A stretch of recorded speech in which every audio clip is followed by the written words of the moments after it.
السلام علیکم حضرت، کیسے ہیں جی آپ؟ الحمدللہ، اللہ کا شکر۔ جی آج ہمارا موضوع ہے اعتکاف۔ جی اعتکاف تو اس کا لغوی معنی تو یہی ہے کہ کسی جگہ آپ نے پڑاؤ ڈال دینا یا چوکھٹ پر سر رکھ دینا یا ایسے مکان کے اندر آپ نے اپنے آپ کو بند کر لینا کہ وہاں سے آپ نکلے نہیں۔ لیکن اصطلاحی معنی یہ ہے کہ رمضان المبارک کے مبارک مہینے میں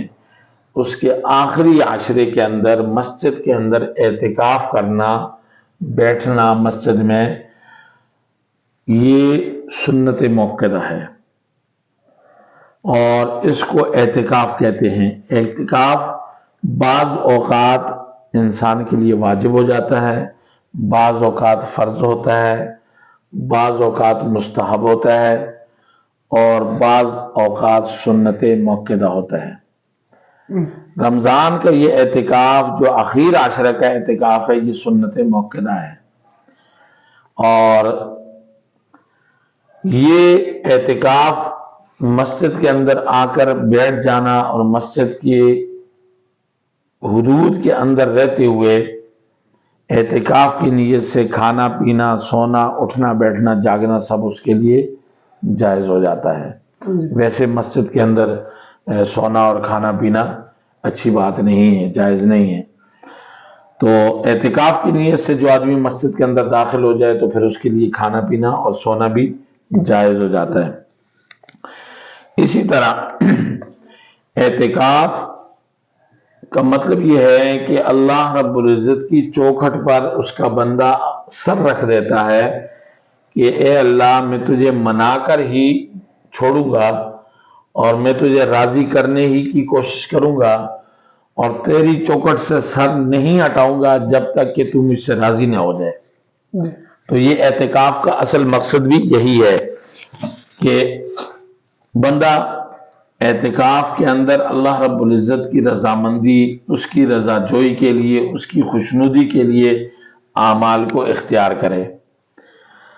اور اعتکاف کے اندر غیر ضروری چیزیں اور غیر ضروری کام ان کو اختیار نہ کرے۔ مسجد کے اندر، مسجد کی حدود کے اندر رہے، تلاوت کلام پاک کرے، نمازوں کا اہتمام کرے، باجماعت نماز پڑھے اور نوافل کا اہتمام کرے، ذکر کرے، تلاوت کرے یا اس کے علاوہ سو جائے، آرام کرے یا کہیں پر بھی بیٹھ جائے، یہ سب کام اس کی عبادت کے اندر شمار ہوں گے۔ اور